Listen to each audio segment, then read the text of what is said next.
So house prices are affected always by supply and demand. And we have had an inventory shortage, more buyers than sellers, for about 20 years. And anytime you have a shortage of anything, the price goes up. Pretty simple economics, right? Then we start thinking about, okay, what could you do to boost inventory? Well, there are a couple of things that have been happening that have been harming inventory pretty considerably. And this is actually one of the few times you'll hear Dave say that the government could actually do something about this, okay? One is we've got large REITs, real estate investment trusts, and American corporations and Chinese corporations buying thousands and thousands of single-family homes and taking them off the market and putting them up for rent. It's not just a few. So one thing you could do, and I'm really against limiting free enterprise, but when the basic use of a single-family home is for a family to get a toehold in the marketplace and to build wealth and to have a stable place to live, when that's being affected by foreign organizations and by out-of-control capitalism, then, you got to put some limits on that. Another thing that's draining the market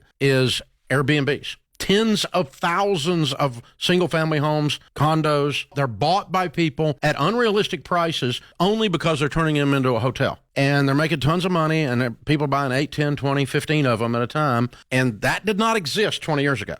And so some kind of a limitation, not necessarily a complete stopping of that, but limiting the number of units that go off the market so that a young couple getting married have a house to buy instead of it turning into an Airbnb. But here's one. I was talking to Brian Buffini about this the other day. He's really into this stuff. And he and I were having a discussion on the back porch about it. He said, and I had not thought of this, I just thought it's brilliant. So it's been, I need to look it up when it was, but it's at least 20 years ago that the capital gains law on single-family homes was changed. And it was a big deal. It used to be that you got a tax break a little bit on your personal residence, and they changed it massively, whatever it was 20 years ago, and said, okay, married filing jointly, you can make up to $500,000. Single, you can make up to $250,000, tax-free capital gain on your personal residence if you own it 1 year or more. And that was a big breakthrough. Well, guess what? $500,000 isn't much anymore. And he said raising that to $1 million would take a bunch of boomers that would say, I would downsize,